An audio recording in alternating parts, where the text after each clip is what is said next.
So, Professor Taylor, the floor is yours. You can start. Yes, thank you very much. And thanks for this occasion to have a discussion with you across a language barrier and a lot of many kilometers. So I want to talk about the theory of language because I think it's very important. And, you know, Aristotle defined human beings as zoa, ekon, logon. Animals possessing logos, which is, you know, the translation in modern European languages is both words and thought. Logos and words and thought are very closely linked. So that's why I called my book The Language Animal, because it's really following Aristotle, but it's trying to develop a theory of language. Now, I think that academic, what people call analytic philosophy in the English-speaking world has suffered under a very inadequate theory of language. And the inadequacy goes back, it's a long tradition, in what I might call the Cartesian Lockean view of the human subject. Here we have minds wandering around in the world, looking out, seeing things, noticing them, and we name some of them, give some of these phenomena a name. And that is what they think of, or what was thought in the 17th century in that tradition, as the nature of language. And why do we have language? Well, because although we can think all our thoughts in our minds, in order to communicate, we have to be able to present them out in public space. So we invent words in which we can communicate to other people what we're thinking, and they can answer back. So conversation becomes possible. Now, this is a very inadequate theory of language. And from the point of view of 20th century analytic philosophy, it's already recognized as being inadequate, because one of the really big things, obviously, we do with language when we're trying to communicate is we make statements. In other words, we if you like, we formulate information in statements. The cat is on the mat, or it's raining outside, and we articulate them, and then that's how we communicate to people our thoughts. And the great important revolution which occurred influencing analytic philosophy really was associated with the German thinker Gottlob Frege. And Frege said, look, if you want to make a statement, you have to identify a subject and then say something about that subject.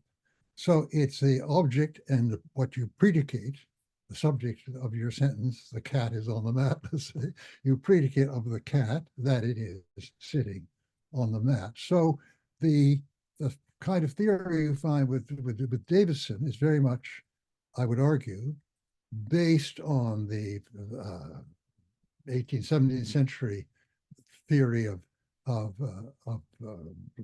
Locke and Hobbes and others, but complemented by an appreciation of the importance of the proposition of the statement. Therefore, it's if you like, I've given short names to these.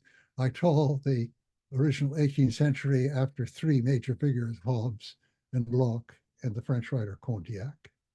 Condillac is very important because he made this point that in order to have control over our imagination, empire sur notre imagination, we have language which makes that possible. So we are controlling our thoughts by in expressing them.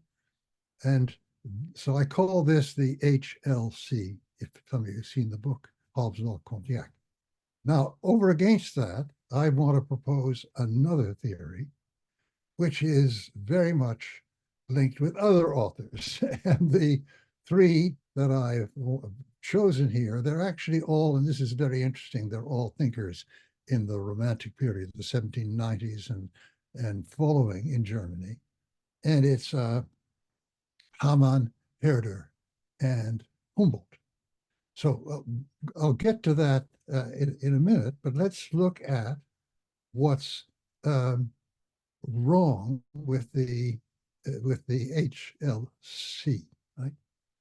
That it assumes that it's sufficient to find a word for the thought that we have and then say it out loud, and people can understand. But the HHH, the other theory, goes deeper, and its main idea is that language is important for human beings and for thought because it's the vehicle of a kind of consciousness or kinds of consciousness that wouldn't exist without it.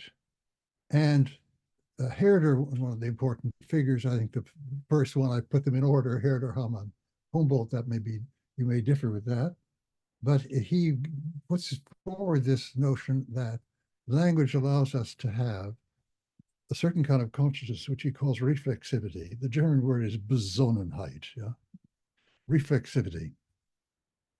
We're kind of reflexively aware that we have this consciousness. And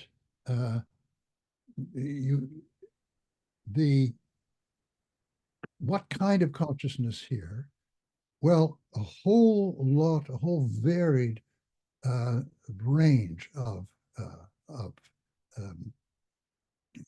modes of consciousness come into effect here. I start a conversation with you, and it's very interesting how we strike up a conversation because there are all sorts of different ways of doing this. Or we can already be in conversation, like this is now a lecture, so it's set up as a lecture. So it's set up that I'm going to try to explain to you how I view language, right? The thing is already set up. And this has, depending on how it's set up, there are certain inherent criteria, okay? Now, the one that is always comes forward in the HLC tradition is factual accuracy. That's what any statement I make is liable for. It's got to be factually accurate. So you can criticize a statement if what I say is incorrect. But in actual fact, what we have to look at is conversations, and conversations take all sorts of forms.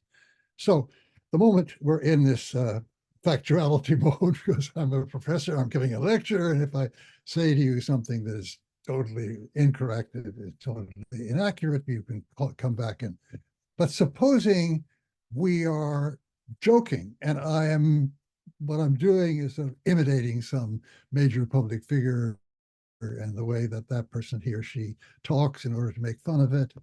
And then there's quite different criteria of adequacy there, because is it a really good portrayal of this figure? Does it bring out what's funny in this figure, and so on? Or, I mean, I can do the same thing with making fun of a public figure, but also I can be taking down a public figure, pointing out how, the way they talk is full of inaccuracies or full of attempts to convince you of things that aren't really true, the very metaphors they use, etc. There are all sorts of activities, and depending on the activity,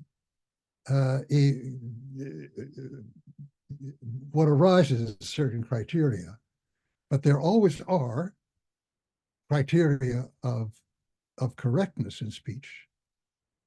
And or again, I mean, there's a whole other series of modes of speech. For instance, I'm making a great oration like in Shakespeare's Julius Caesar, friends, Romans, countrymen. I'm trying to raise your sense of morale or convince you of something. And there again, there are criteria here.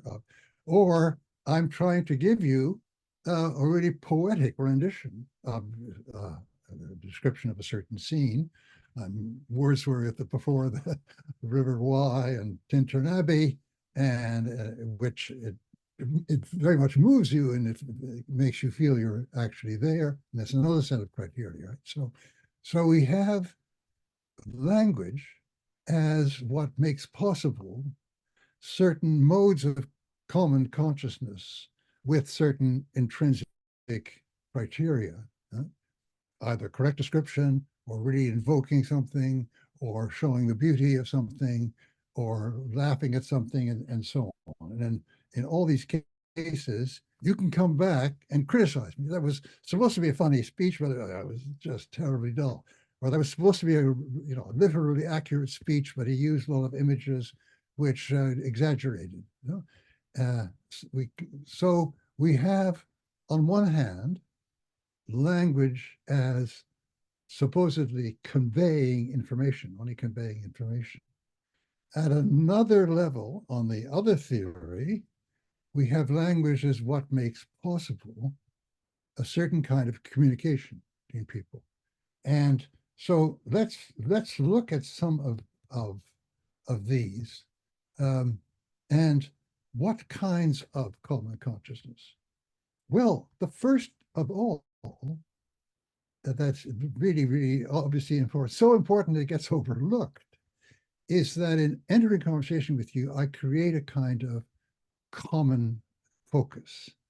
The way I put it, things become not just for you and for me, but for us together, right? And I give in the book, and I can't find the page here, but I give in the book an example of an almost wordless, but nevertheless opening of a communication in language. Let's say we are traveling on a train in Calabria, southern Italy, in the middle of July, and it's terribly, terribly hot. And as a matter of fact, we don't have any common language because you're Russian, I'm English, and you understand English. But you imagine a case where you have a Russian and an English or speaking person don't speak each other's languages, and you get a creation of a kind of common focus, actually purely by another kind of language. So I sit there and I say, phew, and you smile back and say, yeah. So what I've done there is translated a situation in which I thought it was terribly hot. You thought it was terribly hot. I'm smart enough to know, looking at you, that your feeling is terribly hot, and vice versa. You're smart enough to know, looking at me, that I'm finding it hot. And what I've done by that move, linguistic move, is I've moved that into something what I want to call for us, right? It's something that exists for us together.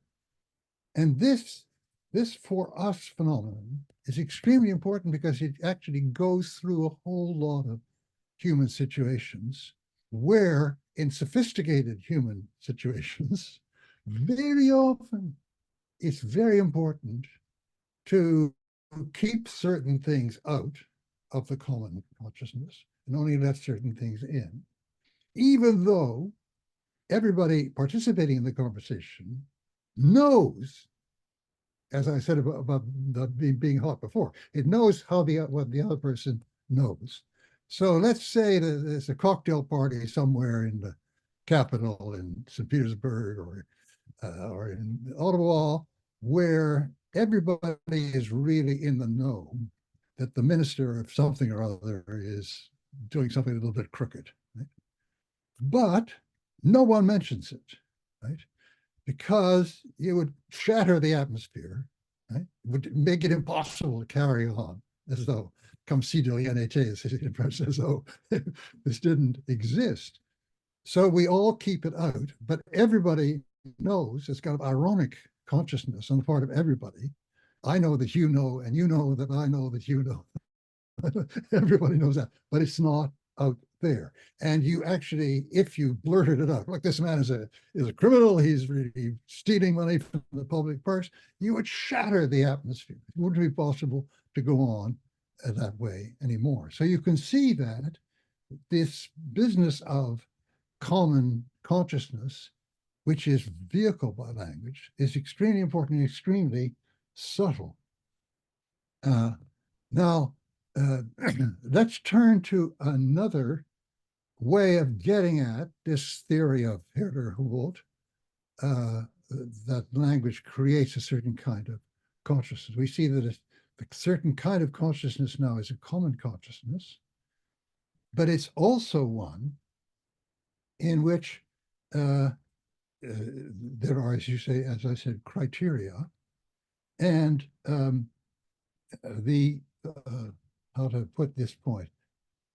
The nature of these criteria of correct speech are always very holistic. That is, it has to meet a whole lot of different requirements, right? And that so there are all sorts of ways. Let's look at this from the same point, from another point of view of I'm correcting you, right? So if the point is, detailed, correct description, you say, no, you used the wrong word. You said X instead of Y. Y is a more exact description of the situation we're going on. Or if it's a matter of, the speech of Mark Antony and Shakespeare's Julius Caesar, then it's quite different. It's not necessarily picking on individual words. There would be something like, well, this hasn't got the real rhetorical punch. You've got to rewrite it. You've got to think of it in other ways and so on. There are very, very different criteria. If it's making fun of someone, if it's a statement which is meant to be beautiful, euphonious, to really carry you away with a sense of beauty and so on, then there's another set of criticisms that can be made. Now, the thing about these criticisms is that they all call on language as a whole. I mean, let's go to the simple one of the correct word. You're making a description of this scene and you're using this particular word. Let's say his description of his feelings was, fairly accurate, but shallow. So very interesting, shallow. He didn't really go deeply, in other words. So what you need there is a sense of the whole language, of how the whole language as a whole functions, and you use that to zero in on this description and this particular word even, and criticize it. So the whole in language is prior to the parts, right? The whole, you can only get the right use of a word in virtue of the way the whole language functions, or functions in this particular fashion. Now, this is where there's a tremendous gap between the H and the HLC. The HLC, the old Locke, Hobbes, Condillac language, thought of introducing language word by word. I put a word for this, and a word for that, and a word for that, and then gradually we get lost and lost, and you could have interesting conversations. And it's very interesting that the research which was done by certain people on chimpanzees, whereby they said, look, chimps can learn language. And they learned, Washoe was one chimp, and Nim Chimpsky, obviously, was another chimp. It was named after Noam Chomsky. Nim Chimpsky, they did manage to pick up individual sounds as indicating something that they should do, right? So there was, Washoe picked up 1, and then he picked up 2, picked up 3, picked up 4, and the idea was, oh, they're learning language. But this isn't human language. That's just the point.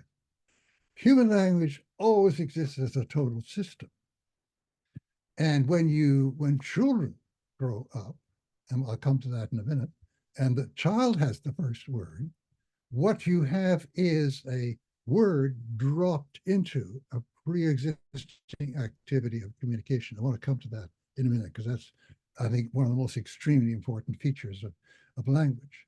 But you can't understand the full language the way it is as made up of a series of words, first 1, then 2, then 3, then 4. It doesn't make any sense, because the criteria for correct speech, correct use of language, are always systemically available, and only systemically available. Right?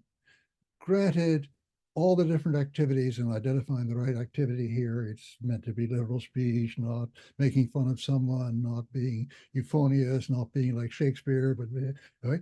That's the point. Well, that point can only be, the correctness on that score can only be carried out by pointing to a whole range of possible descriptions. And this is the correct one. This is the one that gets really at what we're dealing with. So you single out the correctness of a single word only against the background of the whole language. So we're beginning to see the real difference in outlook, a totally different outlook between the two theories, and only the I would say the German Romantic one, the one that emerges from German Romanticism, has it right in understanding that language enables a certain kind of consciousness. Things are for us, as against just for me, for you. And it enables, in a systematic way, us to engage in various activities of observing things, thinking about things together, right? And so, it's totally against the idea that there could be a sort of learning of language in single words. Now, let me move on from this is the, if you like, the holistic point that I want to make, that language exists as a kind of whole capacity because it constitutes a whole kind of consciousness. But let's look at it from another point of view. Let's look onto genetic point of view. The kid learning language. Yeah, surely there is such a thing. Oh, our son, he just made his first word. He said, "Daddy," or he said, tortoise, because he has a pet tortoise, and we're all very excited. Now, the point about these is that they emerge out of very deep relations of communion. And this is one of the really important things about human beings and speech, is that the human baby is dying, certainly, really wants communion. And unless he's given that is somebody talking to him or her, holding him or her, pointing out things and so on, without that, it's terrible. Children wither. I mean, it's horrifying. There are certain orphanages in certain countries where a lot of kids who haven't got a home end up, and no one, they get serviced in some way. They get them to eat and they wash them and so on, but no one does this business of, talking to them. Hi, hello, and what you do is play with some object together, right? And then the little, toy duck. I see Donald Duck here. The toy duck that you play with together, the word comes up, and then she said duck, duck, duck, right? And that's how language expands. Now, what's interesting about child language is that not only is it absolutely indispensable to growing up as a human being, and it's just catastrophic if there isn't this kind of community, because human beings are communicating animals. It's also that it goes through a number of interesting phases whereby there's no distinction at the beginning between my language and the kid, the child language. It's always our language. And only later on do we get some kind of sense that what's available to this person or these people is not available to that people. You find this with experiments they make with kids where, some kid is behind a screen in relation to other kids, and a lot of kids are sitting in the audience watching. And at a certain age, they understand why, because of that screen there, this kid doesn't know some fact, which they know because they're looking at the rest of the screen, right? And so they even, point to try to catch the attention of this kid and say, look what's going on over there. So they become aware that we're different points of view. And this is very interesting evolution, where you get to the point where you can discriminate this person's point of view and that person's point of view. And that means that, Aunt Mabel uses this notion of duck in a strange way. We just noticed that now that it's not our way, right? So we get gradually this, how shall I say this, kind of differentiating out the different standpoints and the different understandings, and therefore the different uses of language. But it comes from a sense of the common core. Okay, so these are some of the absolutely basic differences between looking at words simply as communicating some fact and language as a whole as making possible, expressing and therefore making possible different kinds of common consciousness or common awareness, with all of that involves of sophisticated, that I described earlier, of the cocktail party and the Capitol with all these, really inside dopesters who know what's going on, but none of them admit and bring it out because they would tremendously embarrassed. Okay, so with this kind of a basic understanding as a background, let me see if I'm running out of time. I'm about halfway through, right? I hope that I'll be able to get through. We get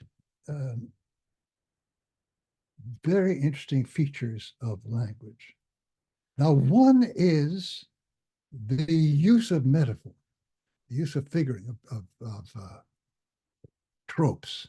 What's interesting is that the great writers of the HLC were very, very, very down on tropes. Here is what, on metaphors. This is what Hobbes says, but you can get it, Pontiac, you can get it in Locke. To conclude, the light of human minds is perspicuous words, but by exact definitions first snuffed and purged from ambiguity. Reason is the pace, increase of science the way, and the benefit of mankind the end, right? So we have to, all this is going to make science advance, and that's going to make the benefit for human beings.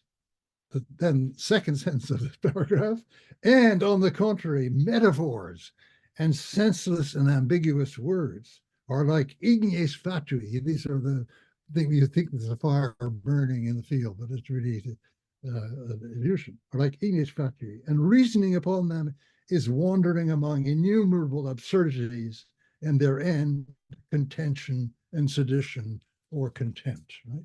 So they're all down, and you get this with Bentham, and so they're really down on metaphor.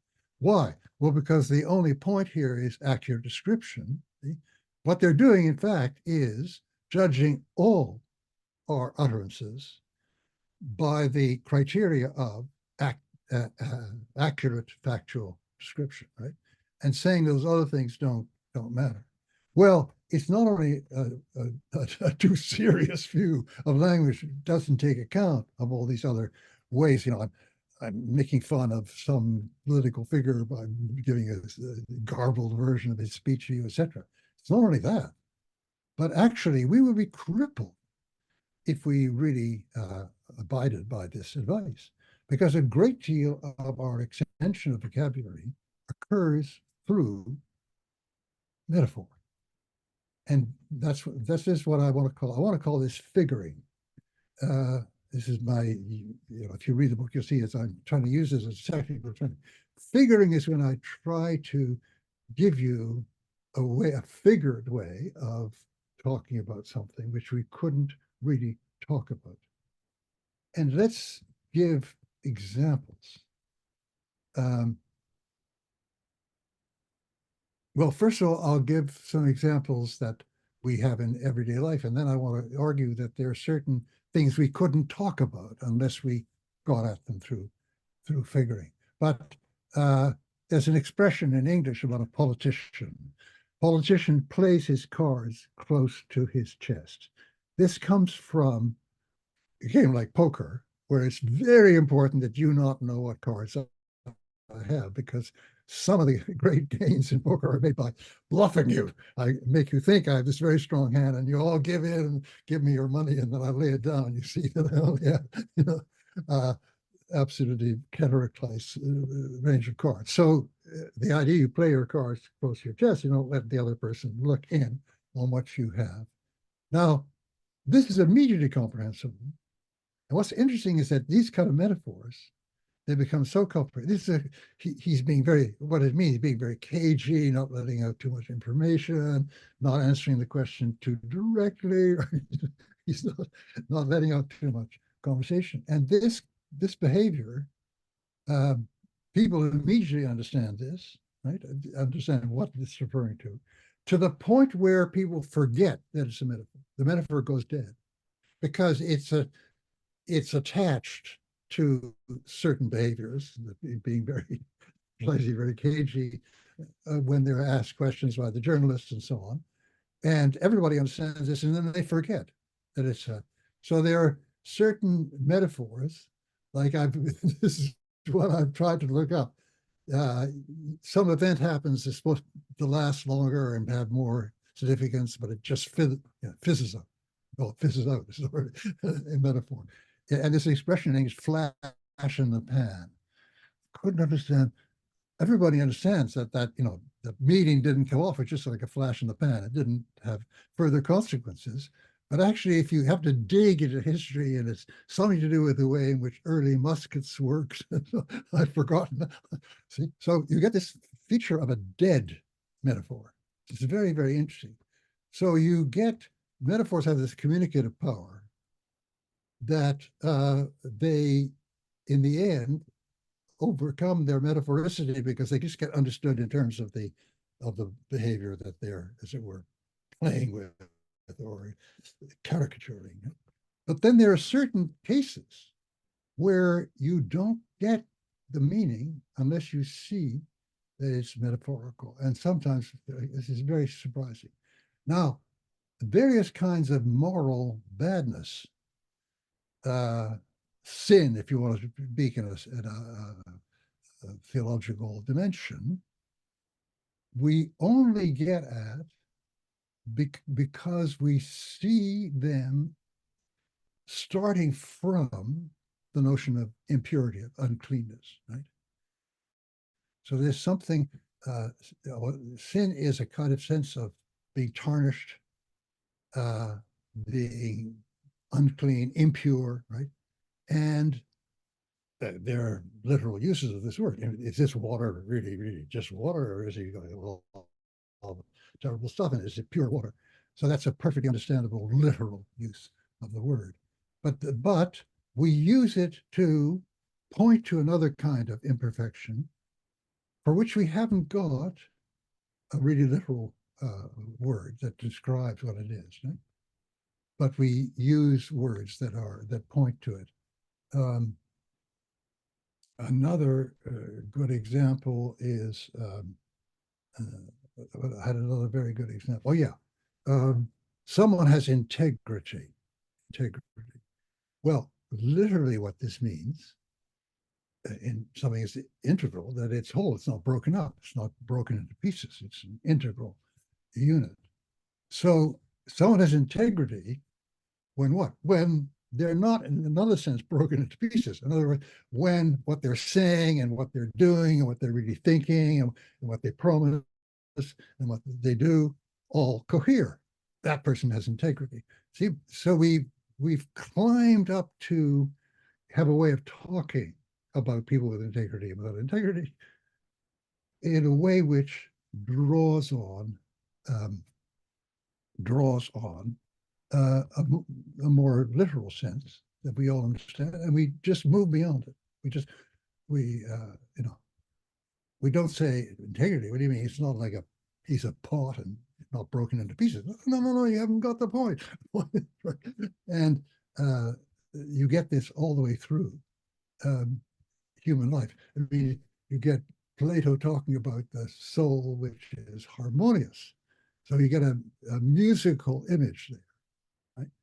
And everybody just has to grasp why the soul, what did he mean by the soul being harmonious? Because they have a sense of what it is in music, and they make the easy step. So you have, as against, this is an absolutely flat contradiction between the theory I'm putting forward and the HLC, whereas in that case, metaphors are always obstacles to understanding. In this case, they're what makes it possible, right? Now, it's a couple more things. I hope I'm not running out of time. Yes, a couple of more things that I think are very important here. One is the way in which we negotiate, and I want to use a word, I don't know, there may not be a word in Russian for this, but talking about footings, I'm on a very close footing with so-and-so, or I'm on a good footing, or that is the two of us stand in such a way that we're okay, we're communicating, so you can have this word footing in English. Is there a word in Russian? If it is, tell me, it'll help me to know that I'm on a very close footing with that person, or I'm on a very uneasy footing with that person, right? And what does this kind of thing mean? Well, it means that when we talk, let's say I'm not really on a very good footing with that person, because when we talk, he doesn't really communicate, he or she doesn't really say, or maybe I don't really fess up to what I really think, and so on. Or there's a great inequality. And the point is that we're always in speech projecting that. So I'm a professor, and I really think that these students are kind of dumb and they don't really get it. So I say, well, now, like, I want to make point number one, and I say it all in words of one syllable, right? And maybe you are very bright and you're really insulted by this, but this is, I'm creating the footing in which I, who know a lot, and you, who know nothing, are communicating with each other, right? And I expect you to, when you come back, say, sir, could you explain that point a little bit? So, see, there's something like the footing that we're on with each other. This is, and sometimes there's a struggle about it, right? If somebody from the class says, you know, stop, cut the, let's get down. But very often you more or less stick with the footing you're offered by people that are thought to be superior. So we get this strange hierarchical or non-hierarchical, because there are perfectly egalitarian footings, right? You know, how I really feel about this, I don't know how you respond to it. How I really feel about this is, and I speak to you as an equal. And so that this is something, another function of language, a function of conversation, in fact, function of communicative language, which is extremely important and actually formative of our relations with each other, different kinds of hierarchy of value, and so on. And sometimes the existing hierarchy imposes on you, both of you, the top and the bottom, a certain way of behaving. I mean, I shouldn't, as a professor, be very familiar with you and so on. I should really talk as though I really know what I'm talking about, or as a commanding officer. I mean, that's another thing. You do this, you do that. And you correspondingly react. And some of these footings, some of these relationships are coded in modes of speech. Now, in just about all European languages except English now, there were coded modes of speech which are thee, thou, or you, tu or vous in French, or else in Spanish and German, it's a third person form, sie haben, yeah, or that is something or other, right? I address you. It's a kind of mode of respect where I address you in the third person because I don't want to impose intimacy on you, right? And of course, even in countries like France, where there was tu and vous, in the really important hierarchies, you don't address the king even as vous. No, you say, the Majesty, désir or something. Does your Majesty desire some tea? You move to that. I have to confess, I don't know enough Russian, but I think you've got the tu vous, to say the and you distinction, I think, in Russian, right? When you're talking to somebody politely, single person, you would use the plural vous form. Now, in Polish, which I do know, it's again the third person, pan, right? Now, this is very, very interesting. What's also very interesting is that the 20th century has seen, in all the Western countries I know of, a vast movement towards equality, which has led in certain cases to the distinction being almost overcome. Or in the case of the tu vous distinction, I understand that in Sweden it's just disappeared, right? In other words, everybody uses to a single person the tu form, and to many people the vous form, and there's no more of this honorific use of vous for a single person. Now, in my country, in Quebec and Canada, we speak two languages, and one of these, the thou you distinction died out, killed off by the unfamiliar, by the polite form. You, everybody is you. Everybody was promoted to being somebody worthy of being called you. Whereas, in the Quakers in the 17th century were extremely unpopular, even persecuted, because they insisted equality being essential on talking to superiors by saying, thou hast no right to. But in the case of English, it ended up promoting everybody to you. But now, in the case of French, works the other way around.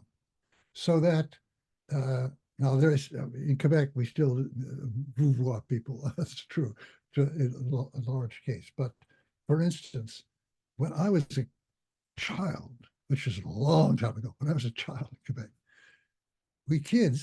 we spoke vous to our parents, vouvoyer the parents. Inconceivable to me. My grandchildren think, you come from the Middle Ages. I mean, this is just crazy. You said woo to your mother.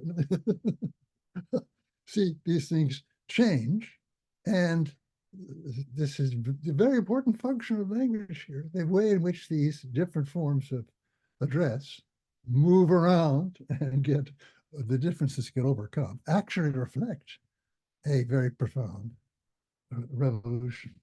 Okay, there are some, I think I should maybe at this point stop, because maybe you want to develop certain of these points, maybe you want to challenge some of these points. But I mean, the summing it all up, the really adequate theory of language is a theory of what people do with language, and therefore how what people are always doing with language, getting at certain things indirectly through figures of speech. That's one way that language is functioning. Creating and sustaining relationships of equality or hierarchy, and what kind of hierarchy, or undermining them. I remember, I mean, a very funny situation happened just in this. I was invited to give a course of lectures for a while, not in my home university, but in another university in Montreal, which is at that moment, a hotbed of revolution. So the professor had to come in and had to explain what the course is going to be about, and then it could be challenged by the students. And the head student, a student who was kind of spokesperson, addressed me as tu, not vous. But then I perversely addressed him as vous, trying to fight against the trend. You see, this is kind of almost a situation of ridicule. So what we're doing in language are a whole lot of things at the same time. But among other things, we're sustaining certain kinds of relationship, of very, very different kinds. I mean, there's also, of course, the distinction between distant and intimate, right? We're supposed to be close friends, and I begin to talk to you as though we're talking to a complete stranger and taking a certain distance, and you feel, oh, you're hurt. I mean, I thought we were on an intimate footing. I thought, you could level with me, but suddenly what's happening? So there are all these things being done by language, but they're all being done by something which is a system in which the individual statements and uses can't be explained simply on their own, or understood simply on their own. Okay, let me stop there and please react and tell me. Thank you, Professor Taylor, for that magnificent talk. So right now we're going to move to the Q&A session. So I'm going to ask in Russian the audience. Кто-нибудь хочет задать вопросы? Может быть, кто-нибудь в Zoom хочет задать вопросы? Ну, давай, сейчас. Professor Taylor, do you hear me? I will move a little bit closer to the mic.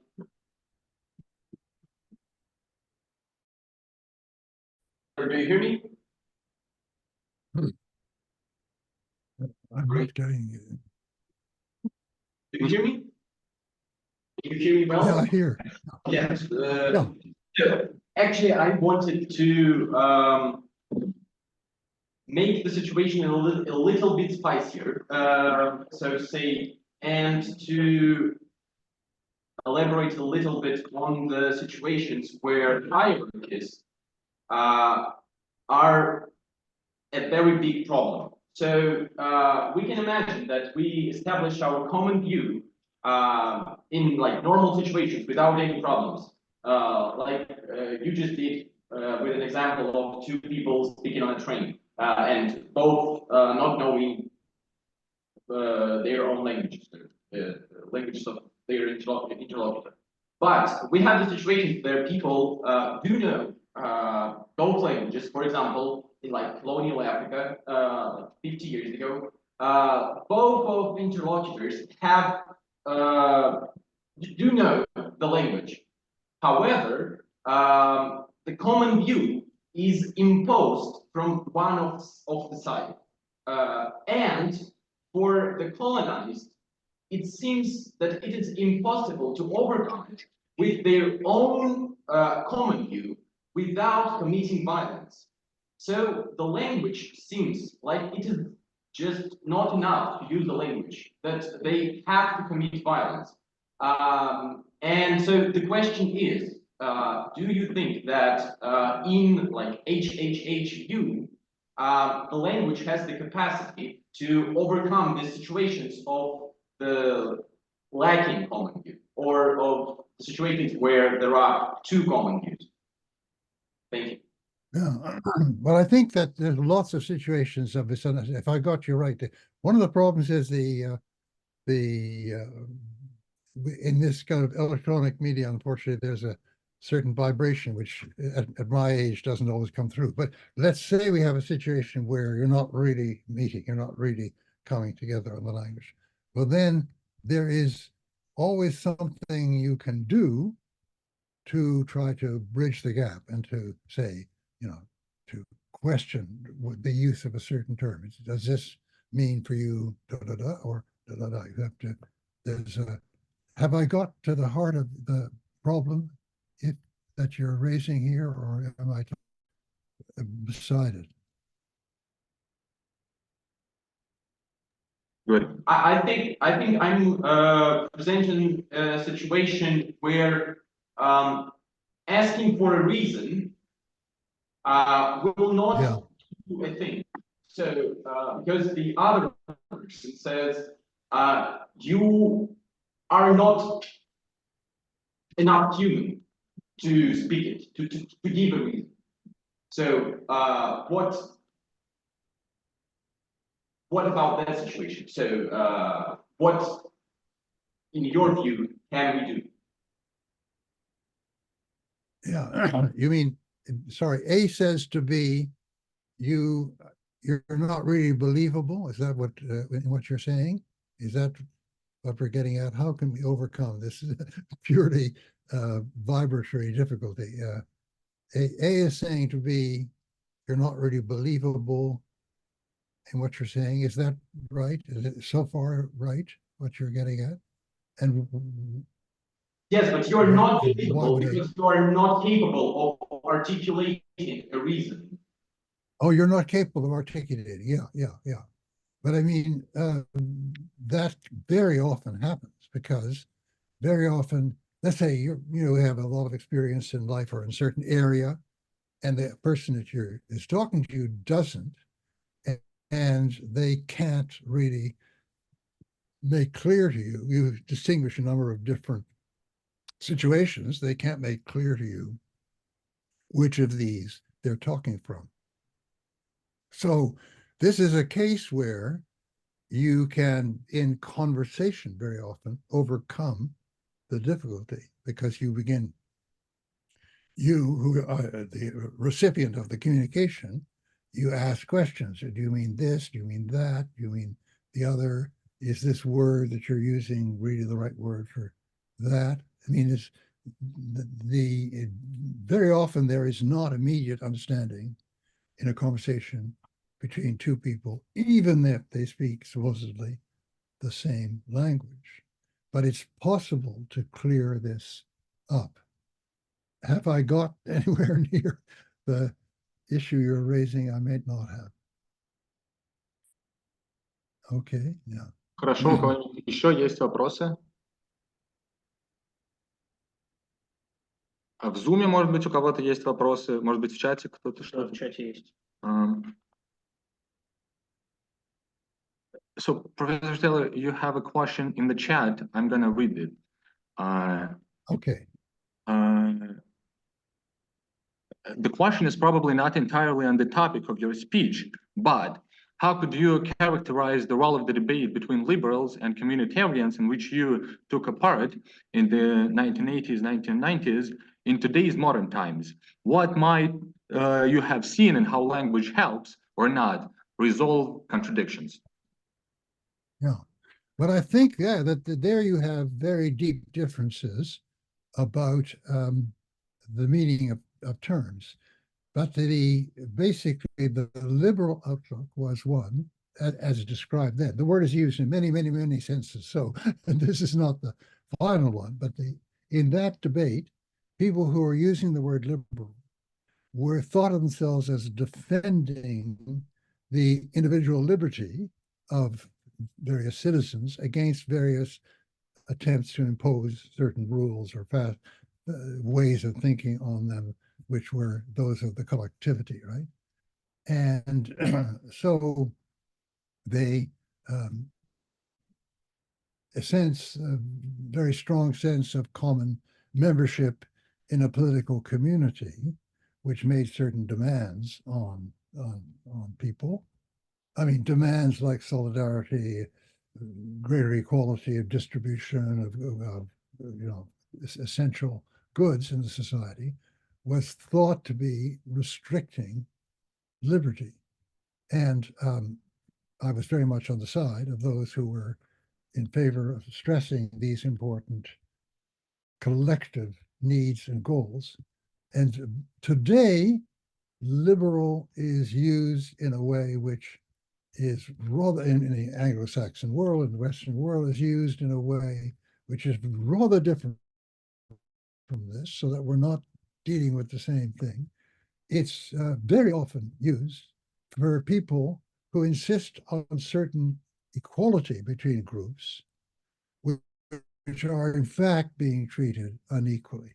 So for instance, a liberal in Canada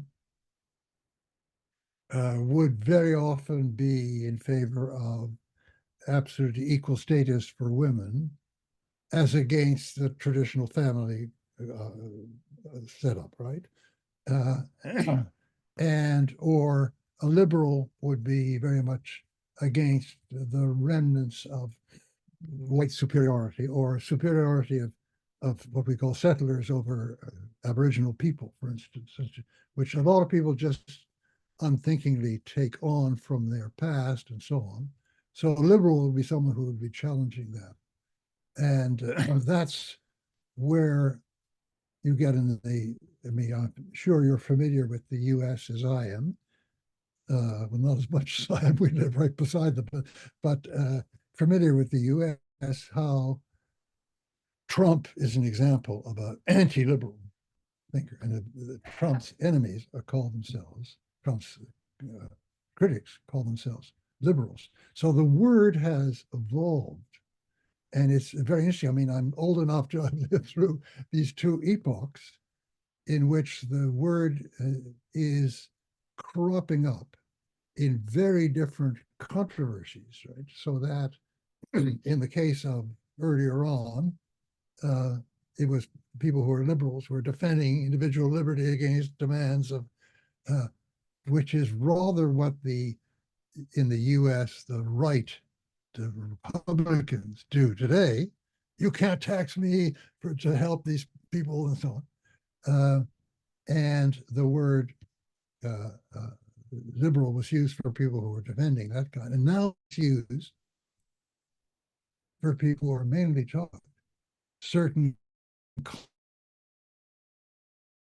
ensuring real equality of status between different groups or between individuals from different groups. So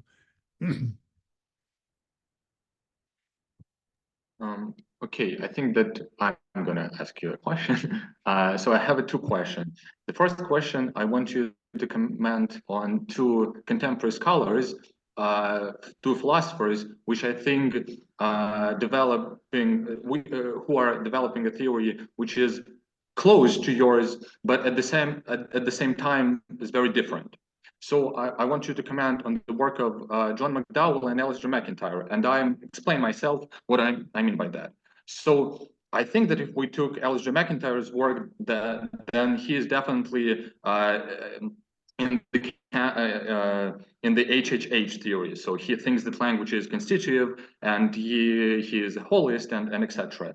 But at the same time, in his book Dependent Rational Animals, he says that we develop our language on some pre-linguistic capacities that we share with other animals.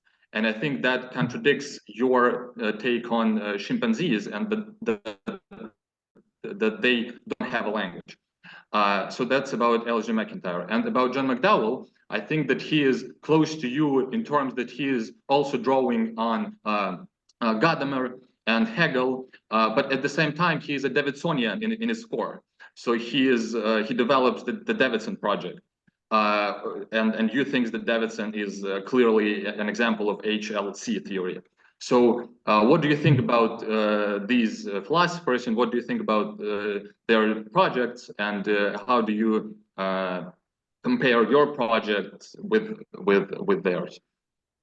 Oh, that's very, very good. I'm glad you asked that question, because in the case of McIntyre, I really find myself totally in agreement with him. It was the point of the chimp language example was not that they don't have something similar, and indeed is not that we can't communicate with them.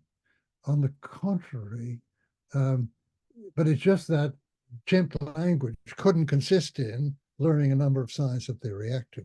What you really need to bring in, we need to bring in here is Jane Goodall, right? Who's done this wonderful work with chimps in Africa, in Gombe. And what's very, very clear is that she managed to establish a kind of relationship of communication, very analogous to the one that I was talking about in relation between human adults and children with those chimps. And though it wasn't carried by the same medium of actual sounds articulated, there were moments where she really sensed through gesture and holding hands and so on, that there was real communication. She talks about, what's in name? She called him David Graveeater, one of the chimps in that group, where they held hands and looked at each other. So they obviously had some very, very deep communication. Now, as for McDowell, I'm wondering how Davidsonian he is. But I did have some slight disagreement with McGill last time I was talking with him or about him, and I can't remember, but in general, I feel very, very sympathetic to his views, because he has this sense of communication between us, which I think I'll have to look at that again. But in the case of in the case of Alistair McIntyre, and particularly with the example of Jane Goodall, I'm absolutely in agreement with them. Just you have to think of the communication she's having with David Greybeard.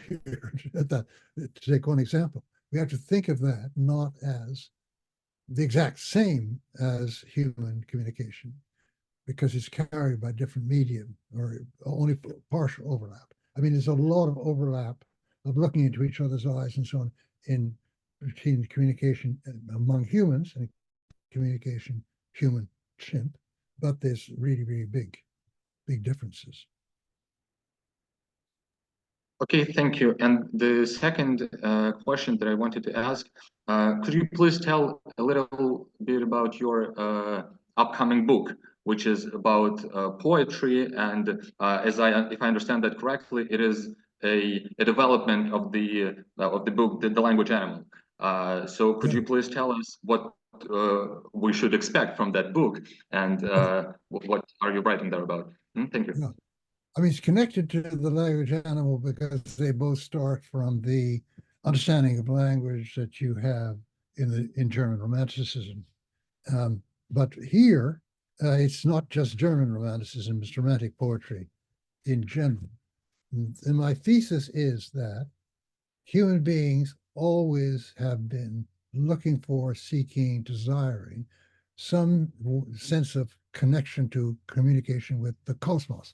That is, we can call this nature, we can call this, the planet, or the various different words for this. The traditional word has been cosmos. But this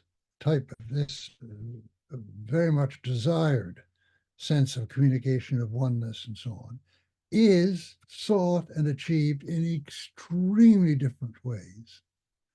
And I start with the Romantics because they are writing at a time when a traditional way of understanding our link to the cosmos was dying, was losing credibility. And this was the belief, philosophical belief in cosmic orders, the idea of the great chain of being, that up there above the moon, everything is pure, and then you come down and you get strata, different strata. And the idea that there is a kind of, how should I say, resonance between that order and the order, the proper hierarchical order of the society. So you get in Macbeth this idea of the resonation of the cosmic order and the political order. In Shakespeare's Macbeth, the night that Duncan is killed, the king is killed, is obviously a moment when the social order is terribly upset. And so he recounts that horses rose against their human masters, and a set of examples of that kind, of the natural, so that these two very much in sympathy with each other. If you upset one, you obviously upset the other. Well, now this notion of cosmic orders is something that the early Renaissance in Europe was very much into. People studied the Kabbalah, as an example, or the great chain of being, and so on. And it begins to lose credibility. It loses credibility because of the advance of Newtonian Galilean natural science. So the whole idea of a cosmic order mutates into the idea of the physical order of the universe. And this is also, people like Newton thought to be very important, because he thought to show that God is very benevolent, because he's given us an order which allows everyone to have what they need. But it's not the same notion of an order that we sympathetically resonate with. And what you have, I think, is arising in some romantic poetry, attempt to recreate this sense of resonance with the order, but it's no longer thought to be something established by scientific philosophy. It's something that is only invoked by poetry. And there's a kind of unspoken but clear evacuation of any basic philosophical claims here in favor of a poetry which makes you feel very strongly the sense of order. And my examples, I use, of course, the famous poem of Wordsworth, the lines written about Tintern Abbey and so on. But you also see this in Hölderlin, in Novalis. You see this, I think, in somewhat different ways in Keats and Shelley. But then what's interesting is that this background understanding of order as something you can feel itself begins to be undermined. And it begins to be undermined because with the further, our whole idea of the order of the universe in any sense, scientific or other, which is a continuing order similar to itself over time, disappears. And what you have is this, what we now have is this gigantic sense of evolution and change. I mean, evolution, not in the strict sense of evolution of species, but radical change from the Big Bang right through to today. So that it's to speak in terms of a continuing order doesn't make the same sense. Right? So you gradually see that the attempts by poetry to give a sense of connection to the world around begins to gravitate, in some cases, into the time dimension. And I argue that in the beginning of the 20th century, you get in figures like Proust, this sense of exceeding to a kind of higher time, because I don't know, any of you are junkies reading À la recherche du temps perdu, but what you have there is a sense of real connection across time between the original experience and the remembering of that experience. There's a sense that they're in some kind of play, contact with each other, and they introduce a very powerful sense of higher time. So does Eliot, so does Milosz in the 20th century. So this is a very quick summary. The idea, and then at the end of the book, I make clear that there is this continuing sense of the importance of the connection with the cosmos, which we all regret we've lost, because it's what enables us to wreck our planet that we're now doing. I mean, that's a very utilitarian reason, but the sense of the something that we've lost, but it has taken tremendously different forms. And at the last chapter, I look back quickly to the form that it takes in various indigenous peoples, right? Where you always have this notion of an order, but it's very, very differently worked out.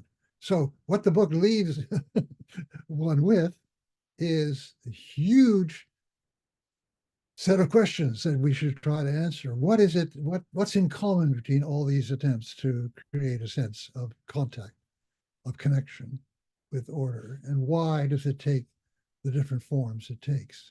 Something I've only described a small part of that development and try to explain a little bit, but it leaves us with a huge set of problems that we really should look into. Thank you very much.